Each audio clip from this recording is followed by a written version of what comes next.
Kita lanjut bahas BTTH Kaisar Api episode 8. Oke lah, nggak usah banyak mang-ming-meng. Kita langsung masuk aja ke pembahasan.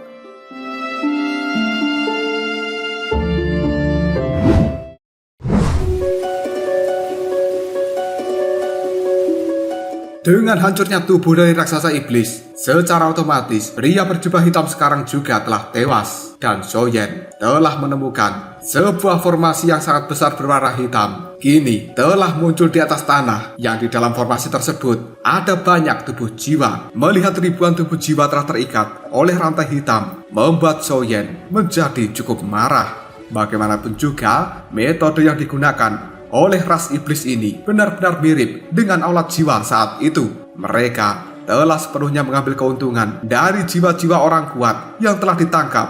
Dan hal ini secara perlahan diserap kekuatannya untuk meningkatkan kekuatan sendiri. Metode seperti ini adalah sesuatu yang tidak manusiawi. Soyen melambaikan lengan bajunya. Sebuah kekuatan angin yang kencang kemudian menabrak rantai-rantai hitam lalu menghancurkannya. Tubuh-tubuh jiwa yang sebelumnya telah terikat oleh rantai hitam merasakan bahwa tubuh mereka tidak terikat kembali. Tiba-tiba saja membuka matanya. Sebuah raut wajah penuh dengan kegembiraan kini telah terlintas di dalam tubuh jiwa tersebut. Mereka telah tertekan dalam kurun waktu yang sangat lama dan pada saat ini telah terbebaskan. Hal itu adalah sebuah kegembiraan. Soyen kemudian berkata, "Kalian semuanya segera pergi dari dalam tempat ini dan jangan biarkan klan iblis menangkap tubuh jiwa kalian lagi."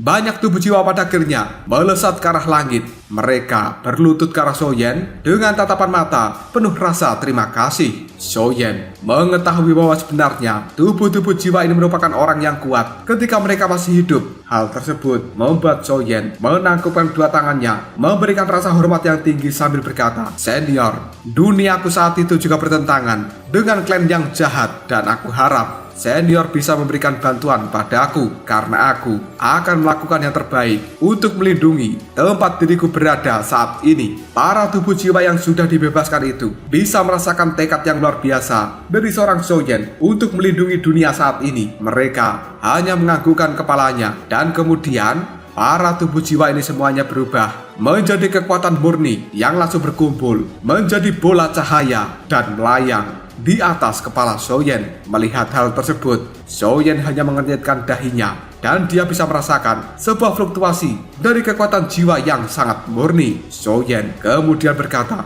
sebenarnya ini merupakan esensi jiwa. Pada saat itu, Soyen telah mendapatkan ketika dia berada di benua Doki dan menghancurkan salah satu aulat cabang dari aulat jiwa. Raja Naga Emas yang berada di dalam cincin penyimpanan Soyen sekarang berkata, "Akan aku tunjukkan padamu, pria berjubah hitam itu membawa harta rahasia sehingga mereka harus melenyapkan seluruh keluargamu." Soyen hanya menganggukkan kepalanya setelah dia mendengarkan ucapan dari Raja Naga Emas. Selanjutnya, tatapan mata Soyen kembali melihat pada bola cahaya yang ada di depannya. Kemudian dia berkata, "Senior, kalian semuanya jangan khawatir. Aku akan membalaskan dendam kalian." Tiba-tiba saja bola cahaya yang ada di hadapan Soyen memancarkan sebuah cahaya yang benar-benar terang. Banyak informasi kali ini telah dikeluarkan dari dalamnya yang kemudian dimasukkan ke dalam dahi Soyen. Soyen bisa mengetahui bahwa informasi ini terbentuk dari banyak tubuh jiwa yang kuat dan juga telah bergabung menjadi bola cahaya. Soyen bisa merasakan beberapa kebencian,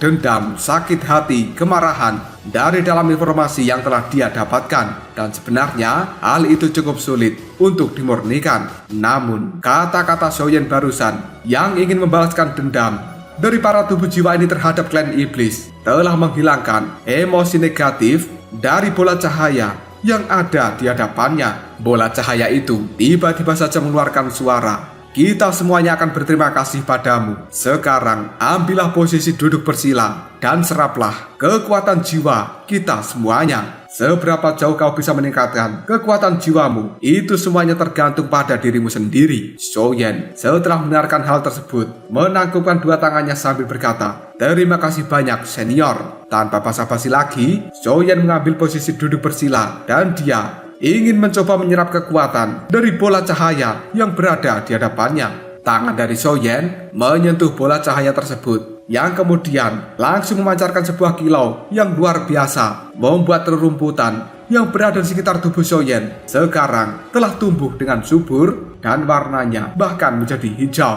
Hal ini membuat Xiaoyan berkata, kekuatan dari esensi jiwa ini benar-benar murni dan tidak menyangka bahwa para senior akan memberikannya padaku. Sementara Raja Naga Emas yang berada di dalam cincin penyimpanan Xiaoyan hanya bisa mengatakan, kekuatan jiwa tahap D itu dibagi menjadi 4 level, yaitu level awal, level keabadian, level sain, dan juga level sempurna. Xiaoyan, cepat serap benda ini dan jangan buang-buang waktu. Tanpa basa-basi lagi, Xiaoyan langsung menutup matanya dan dia ingin mulai penyerapan pada bola cahaya yang merupakan esensi jiwa dari kumpulan jiwa-jiwa yang kuat yang telah mati di tangan ras jahat. Pada akhirnya, tubuh spiritual Xiaoyan telah keluar dan kemudian secara perlahan menyerap kekuatan dari esensi jiwa yang ada di hadapannya. Lapisan-lapisan kristal yang cukup aneh secara samar-samar telah membungkus tubuh spiritual milik Xiaoyan, dan kali ini membuat tubuh spiritual itu telah berubah menjadi lebih nyata. Kekuatan yang sangat menakutkan dari bola cahaya telah dimasukkan ke dalam tubuh jiwa milik Xiaoyan.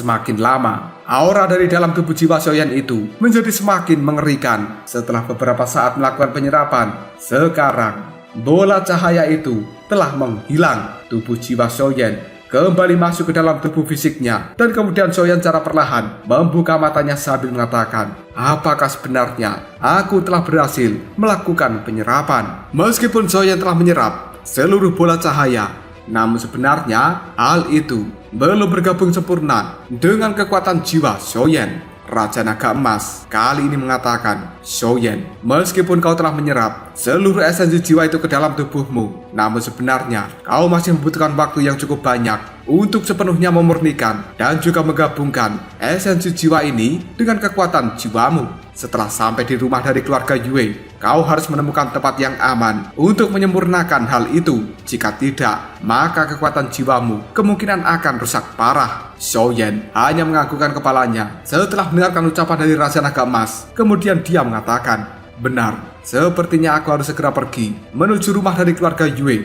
untuk menangani masalah ini. Setelah mengatakan hal tersebut, Xiaoyan menggunakan kekuatan jiwanya untuk membangunkan King Yuan dan juga Yue. Setelah tersadar dari pingsannya, King Yuan dan juga Yue telah melihat tubuh dari pria berjubah hitam sekarang telah terkapar di atas sebuah lubang hitam yang sangat besar. Yue kemudian berkata pada Xiaoyan, pria berjubah hitam itu memang seharusnya merupakan orang yang sedang dicari-cari di kota Qingcheng karena telah melenyapkan keluarga Mo. Namun yang membuatku penasaran, bagaimana dengan raksasa iblis yang telah dia keluarkan? Apakah kau sudah mengalahkan makhluk itu? Xiaoyan hanya menggelengkan kepalanya, kemudian dia berbohong pada Yue. Aku sendiri juga tidak tahu. Tepat ketika kau telah pingsan, tubuh dari raksasa iblis tiba-tiba saja meledak dan akhirnya raksasa itu telah mati. Ucapan dari Xiaoyan itu membuat Yue tidak sepenuhnya percaya. Namun karena masalah ini sudah diselesaikan, maka Yue cukup lega, dan selanjutnya Xiaoyan akan bisa membantu dirinya untuk menyembuhkan sang ayah. Yue kemudian mengajak Xiaoyan dan juga King Yuan melanjutkan perjalanan. Kali ini Xiaoyan langsung memegang tangan dari King Yuan yang kemudian mengikuti Yue. Tiba-tiba saja Xiaoyan kembali bisa merasakan bahwa Dogi dan juga kekuatan jiwa di dalam tubuhnya telah pulih dengan cukup cepat ketika dia memegang tangan dari King Yuan. Sekali lagi, raut wajah Xiaoyan telah dipenuhi dengan sebuah ketidakpercayaan ketika dia melihat pada King Yuan yang benar-benar misterius. Yue telah mempercepat jalannya karena dia merasa tidak sabar untuk membawa Xiaoyan ke hadapan sang ayah demi bisa menyelamatkan dirinya. Setelah melakukan perjalanan dalam jangka waktu yang cukup lama, pada akhirnya kelompok Xiaoyan saat ini telah tiba di sebuah tempat yang cukup megah, dan itu merupakan markas besar dari keluarga Yue. Xiaoyan telah menemukan banyak alkemis muda di dalam tempat ini, dan semuanya memiliki rasa bangga yang luar biasa terhadap kemampuan mereka sendiri. Sementara Yue hanya melihat pada Xiaoyan, mereka semuanya merupakan junior dari keluarga Yue kami, dan tentu saja kemampuan alkemis mereka tidak layak disebutkan di hadapan dirimu. Para alkemis muda yang telah berkumpul di dalam tempat ini semuanya memandang Xiaoyan dengan penuh rasa cemburu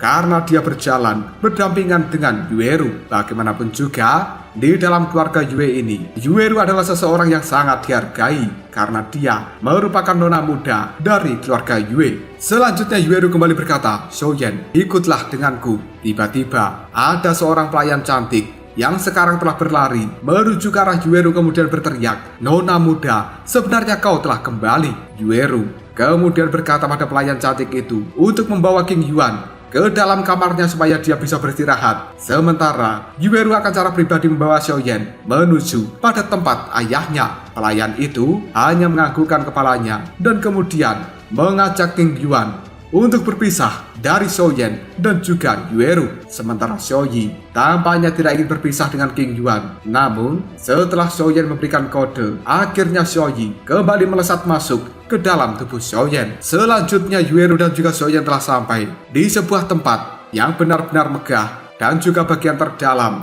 dari markas keluarga Yue. Di sana, Xiaoyan bisa menemukan adanya formasi yang benar-benar kuat menyelimuti tempat tersebut. Dan Xiaoyan kali ini hanya bisa berkata, sungguh pertahanan yang luar biasa ketatnya. Yueru tanpa basa-basi lagi masuk ke tempat itu, dan kemudian dia ketika melihat seorang pria parubaya langsung berteriak, "Ayah!" Ayah dari Yueru segera menoleh dengan raut wajah penuh gembira ketika melihat putrinya telah kembali. Kemudian dia mengatakan, "Yue'er, sebenarnya kau telah kembali." Selanjutnya Yueru berlari ke arah ayahnya dan dia pun langsung memeluk sang ayah sambil mengatakan, "Ayah, aku telah kembali dengan membawa seseorang yang bisa menyembuhkan penyakitmu kali ini."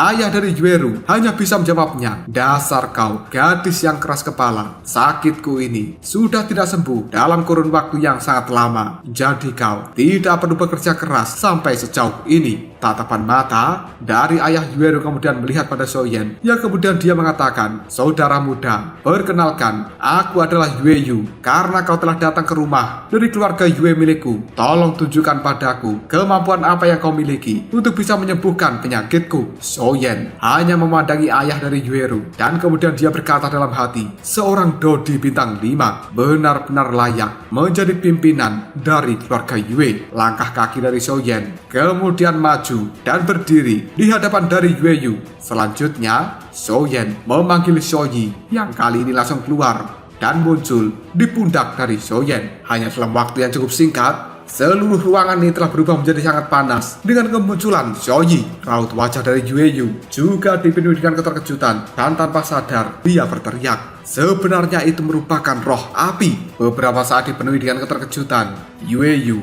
sekarang kembali berkata pada Xiaoyan, "Pada saat itu aku telah pergi menuju pegunungan Warcraft dan berniat untuk berburu monster. Namun secara tidak sengaja, aku telah terluka oleh api Nether 9 yang berada di tubuh dari burung Nether 9. Dan itu sebanding dengan kekuatan Dodi bintang 6. Aku telah menggunakan banyak cara, namun masih tidak bisa menghapus jejak dari api 9 Nether. Hal tersebut telah memakan vitalitas di dalam tubuhku dan diriku benar-benar sudah kehilangan harapan untuk hal ini. Namun setelah aku membaca banyak catatan dari buku-buku kuno, aku telah menemukan secercah harapan. Di dalam catatan itu mengatakan ada desas-desus bahwa peri api atau api suci merupakan rajanya para api di dalam dunia ini. Salah satu dari mereka akan bisa menghilangkan api Nether ke-9. Saudara muda, kau benar-benar luar biasa karena sebenarnya kau bisa memiliki peri api yang sangat langka. Jika begitu, kemungkinan nyawaku dari orang tua ini akan sepenuhnya aku serahkan padamu. Apakah aku bisa diselamatkan atau tidak? Semuanya tergantung dirimu." Xiaoyan sambil tersenyum, dia pun menjawabnya, "Tetua, kau jangan kehilangan harapan seperti ini. Aku akan berusaha yang terbaik untuk bisa menyembuhkan dirimu." Orang tua Yueyu hanya tersenyum sambil menganggukkan kepalanya setelah mendengarkan ucapan dari Xiaoyan. Namun untuk hari ini, Yueyu menyuruh Xiaoyan untuk beristirahat dan proses penyembuhan akan dilakukan esok hari. Xiaoyan pada akhirnya diantarkan oleh Yueyu menuju ke dalam kamarnya untuk beristirahat hari ini. Esok hari pun telah tiba dan Xiaoyan sekarang telah berada di dalam kamar dari Yueyu. Raut wajah dari orang tua itu terlihat cukup pucat dan sepertinya masalah dari racun api yang berada di dalam tubuhnya adalah sesuatu yang tidak bisa diremehkan. Xiaoyan ketika melihat hal tersebut hanya bisa berkata benar-benar sesuatu yang serius. Yueru yang berada di samping dari Xiaoyan sekarang berkata, benar, racun api semacam ini bisa melahap kekuatan hidup dari seseorang dan aku khawatir bahkan seseorang yang berada di tahap Dodi bintang 6 tidak akan pernah berani berurusan dengan racun api. Ayahku selama ini memang mampu bertahan, namun dia telah mencapai batasnya. Xiaoyan, tolong lakukan yang terbaik untuk bisa menyelamatkan ayahku. Pandangan mata dari Yueru melihat pada Xiaoyan dengan penuh pengharapan. Sementara Xiaoyan hanya tersenyum. Kau tidak perlu khawatir. Ini bukan masalah yang besar dan aku akan berusaha yang terbaik untuk menyelamatkan ayahmu. Yueru, tolong jangan biarkan satupun orang memasuki tempat ini karena aku tidak bisa diganggu selama proses penyembuhan. Yueru hanya menganggukkan kepalanya, kemudian dia mulai menjauh dari Xiaoyan untuk menjaga tempat ini dan dia tidak akan pernah membiarkan satupun orang memasuki ruangan dari kamar ayahnya. Xiaoyan mulai mendekati Pak Tua Yueyu dan kemudian dia berkata, aku tidak punya cara yang lain, jadi aku hanya bisa mengikuti metode seperti apa yang kau katakan. Dan aku akan menggunakan kekuatan dari roh api yang dimasukkan ke dalam tubuhmu dan secara perlahan mengeluarkan racun api yang telah bersemayam di dalam tubuh ini. Yueyu hanya menganggukkan kepalanya. Baiklah, jika begitu aku akan menyerahkan seluruh hidupku padamu. Namun saudara muda Xiaoyan, bahayanya pasti akan sangat besar. Maka dari itu dirimu juga harus berhati-hati. Xiaoyan menganggukkan kepalanya dan dia berkata, benar, dan aku hanya memiliki kepercayaan diri kurang dari 50%. Meskipun begitu, Yueyu tidak takut sama sekali jika dia harus mati hari ini. Itu merupakan sebuah takdir. Proses pengobatan pada akhirnya telah dimulai. Xiaoyan secara perlahan masukkan kekuatan dari Xiaoyi ke dalam tubuh dari Yueyu. Hal ini membuat raut wajah Yueyu terlihat sangat kesakitan. Bahkan raut wajahnya sekarang telah dipenuhi dengan keringat. Yueru yang menyaksikan pengobatan ini, tatapan matanya dipenuhi dengan beberapa kecemasan. Sementara raut wajah dari Xiaoyan masih terlihat cukup tenang. Dia secara perlahan terus memasukkan api surgawi ke dalam tubuh dari Yueyu. Hal itu juga diselimuti oleh kekuatan jiwa milik Xiaoyan yang secara bertahap mulai menarik keluar racun api dari api 9 nether yang berada di dalam tubuh dari Yueyu. Sebenarnya racun api ini telah melekat pada tulang dan bahkan sumsum dari Yueyu. Namun setelah terkena tekanan dari api surgawi milik Xiaoyan, api nether itu pun sedikit demi sedikit mulai bergeser.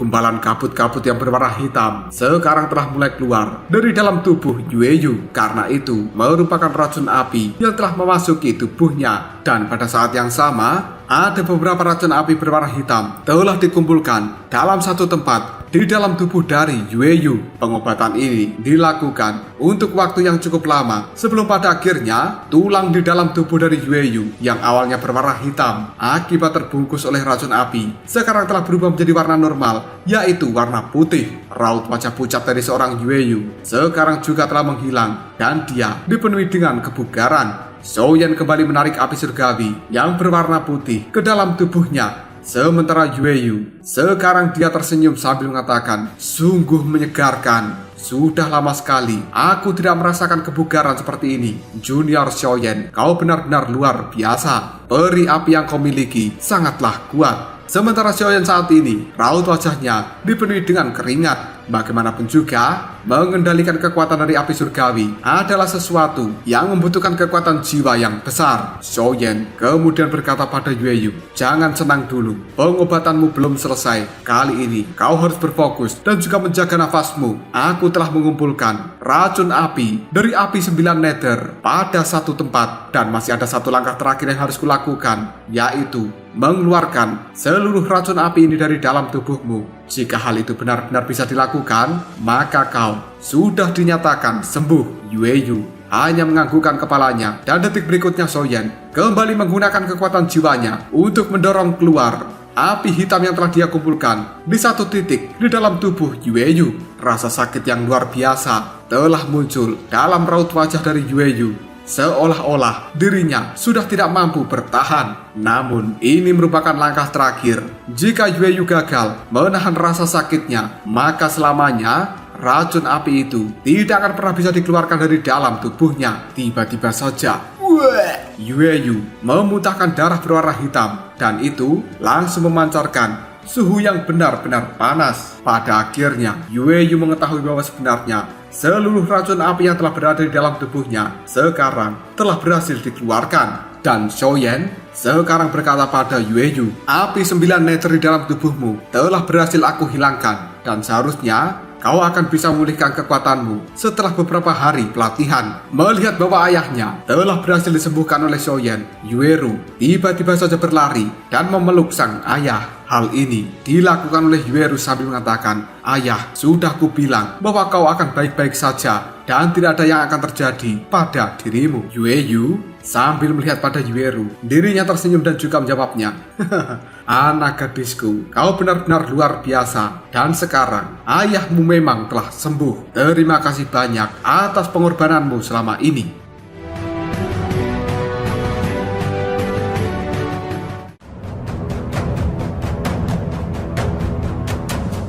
Lalu apakah yang akan terjadi selanjutnya? Mungkinkah Shoyen akan mendapatkan imbalan yang besar karena telah berhasil menyembuhkan Yueyu dari racun api yang telah dia derita? Jika kalian penasaran, tunggu aja jawabannya di next video. Ngobrol Sob.